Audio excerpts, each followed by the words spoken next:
Pour avancer vers un autre mécanisme de communication entre processus que sont les tubes, nous allons d'abord parler brièvement de flux d'entrée-sortie.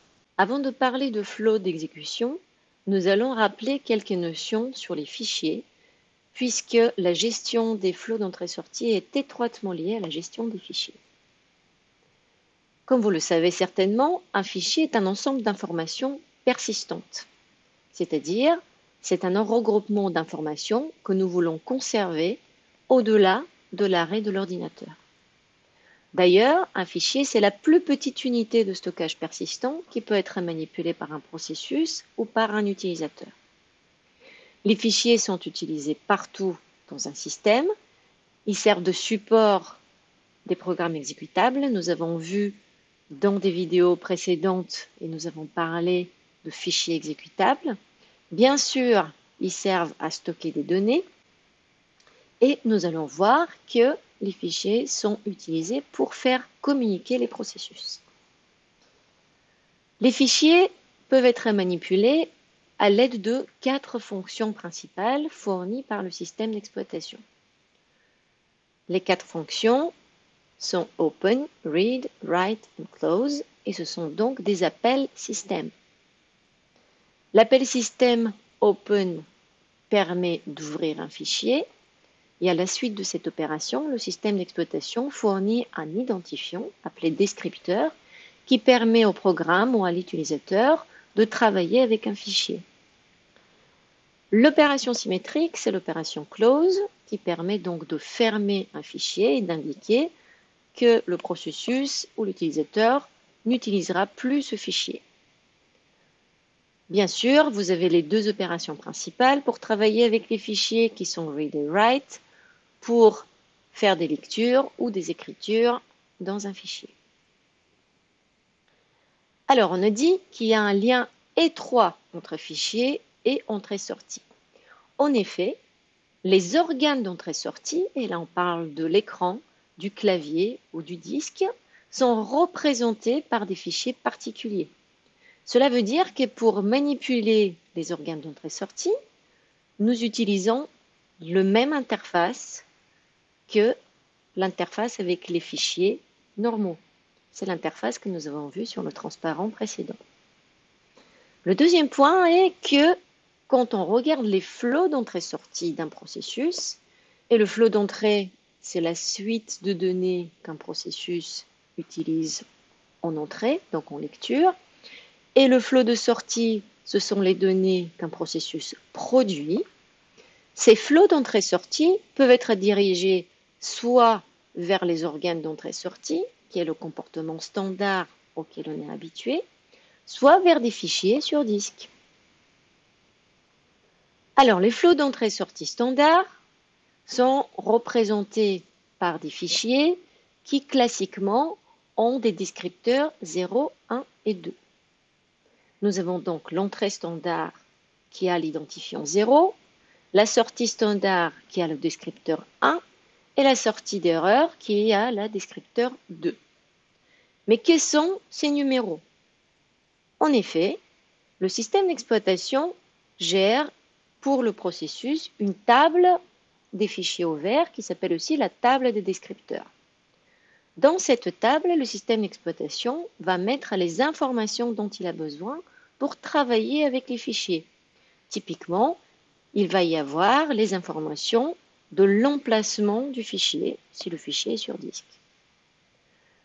Vu que ce sont des informations sensibles qui ne peuvent pas être données à l'utilisateur ou au programme, il n'y a que le système d'exploitation qui va les manipuler, mais pour identifier le fichier, il va rendre à l'utilisateur un identifiant, ce descripteur, pour que le programme ou l'utilisateur utilise ce descripteur quand il demande des lectures ou des écritures pour un fichier particulier. Les flots d'entrée-sortie peuvent être manipulés et nous allons maintenant voir comment ils sont manipulés en ligne de commande. En effet, nous pouvons donc, on a dit qu'on pouvait rediriger les entrées-sorties. En ligne de commande, cela est fait à l'aide des chevrons ou des symboles plus petits, plus grands.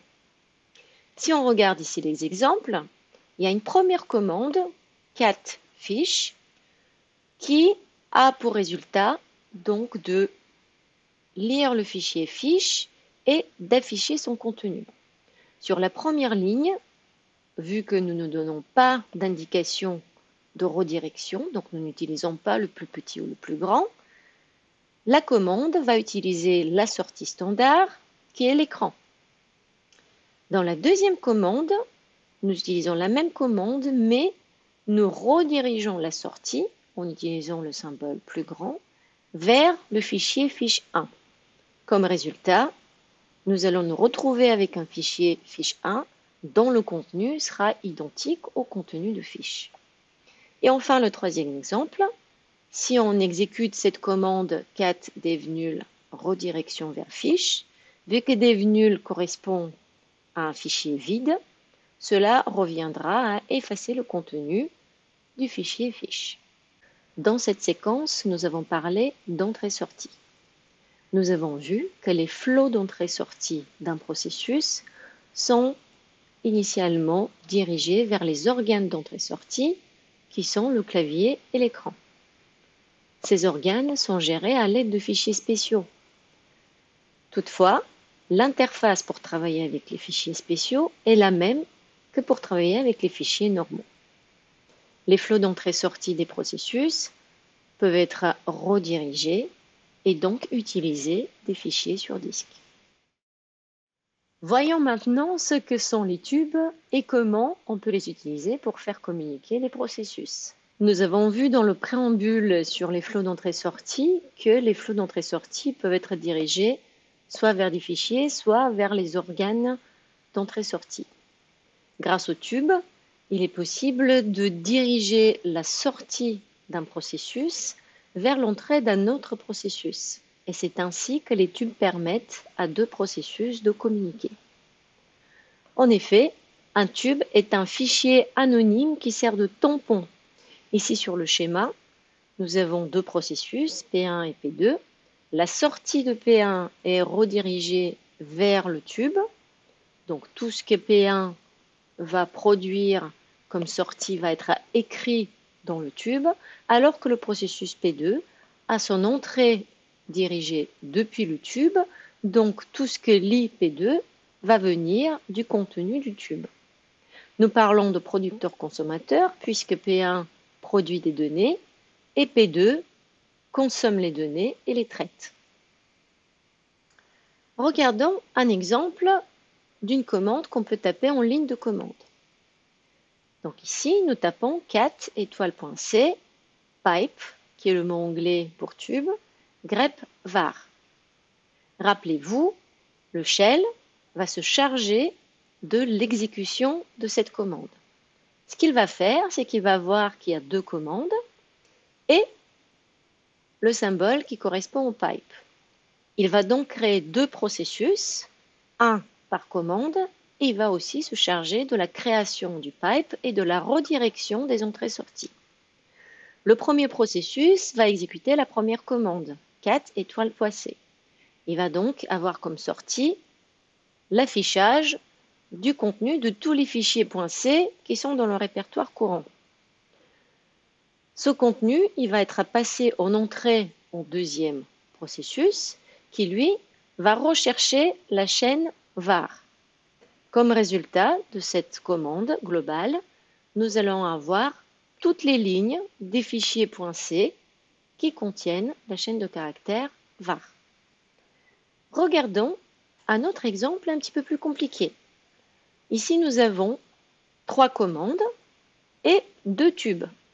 La première commande, cat F1, F2, F3, va avoir comme sortie le contenu de ces trois fichiers. La deuxième commande, grep toto, sert à chercher la chaîne de caractères toto. WC-L, la troisième commande, vient de WC word count, mais avec le paramètre -L, au lieu de compter les mots, cette commande compte les lignes. Nous allons donc avoir la création de trois processus et de deux tubes. La sortie du premier processus va être redirigée vers le deuxième processus.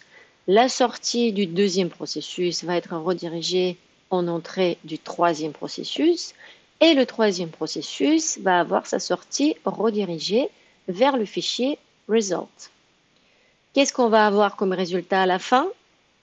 Nous allons avoir dans result le nombre de lignes qui contiennent totaux qui viennent des fichiers F1, F2 et F3. Les tubes et de manière générale les flots d'entrée-sortie peuvent être manipulés à l'aide de l'interface système via donc des appels système. Ici, nous allons regarder la primitive pipe qui permet de créer un tube. En Python, cette primitive est dans le module OS et quand on l'invoque, on récupère deux descripteurs qui correspondent aux deux bouts du tube. Le bout pour y écrire et le bout pour y lire. Alors, si un processus utilise cette primitive et crée un tube, il va récupérer donc les deux descripteurs, R pour pouvoir faire la lecture et W pour pouvoir faire des écritures, dans sa table de descripteurs. Si ce processus crée un fils, le fils va recopier les descripteurs, puisque le fils est une copie conforme du père. Toutefois, à l'aide de ces descripteurs, le fils va pouvoir manipuler le même tube. Donc, à partir de ce moment, le père et le fils partagent la ressource commune qu'est le tube. Donc, ils pourront communiquer. Alors, le tube est un moyen de communication unidirectionnel. Il faut un processus qui écrit et un autre qui lit. C'est pour cela qu'il faudrait que le père et le fils ferment les descripteurs qu'ils ne vont pas utiliser. Si nous décidons que le père va écrire et le fils va lire, alors le père devra fermer le descripteur R et le fils devra fermer le descripteur W. Voyons comment on utilise ceci dans le programme Python suivant. Sur ce transparent, vous voyez la partie fils. Sur le transparent suivant, vous allez voir la partie père. Alors, nous avons le père qui est lancé en premier et qui va exécuter la fonction main. C'est lui qui crée le tube en invoquant la fonction pipe et il récupère les deux descripteurs R et W. Par curiosité, nous allons imprimer les valeurs de ces deux descripteurs. Ensuite, le père fait fork et donc crée un fils. Si tout se passe bien, le fork arrive à créer le processus fils et renvoie 0 au fils. Donc le fils va exécuter les instructions qui sont montrées ici. Tout d'abord, comme on a dit, il ferme le bout du tube qu'il ne va pas utiliser. Donc il ferme le W puisqu'il ne va pas écrire dans le tube. Ensuite, ici, nous avons une instruction qui nous permet de passer de descripteur fichier à un objet fichier dans Python qui nous permet d'utiliser des primitives de plus haut niveau et plus faciles à manipuler.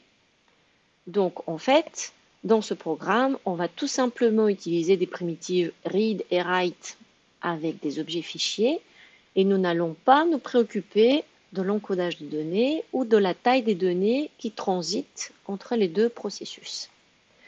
Donc le fils, il peut tout simplement faire read et afficher ce qu'il a lu. Ensuite, il va fermer le fichier tube et il va se terminer. Du côté père, c'est quasi symétrique. Il va donc fermer le bout du tube qui correspond à la lecture. Il va également récupérer un objet fichier pour pouvoir le manipuler plus facilement. Et il va pouvoir utiliser la primitive write. Il va donc écrire « Bonjour fiston ». Après ça, il ferme le tube. Il va attendre la terminaison du fils et il va se terminer à son tour. Regardons donc une trace d'exécution de ce programme. Je lance donc ce programme, pipe.py, et la première chose que je vois, c'est donc les valeurs des descripteurs qui correspondent aux deux bouts du tube. Et je vois que c'est 3 et 4. Pourquoi 3 et 4? Parce que vous avez vu dans la séquence précédente que 0, 1 et 2 sont déjà pris. 0, c'est l'entrée standard, 1, c'est la sortie standard, et 2, c'est la sortie d'erreur.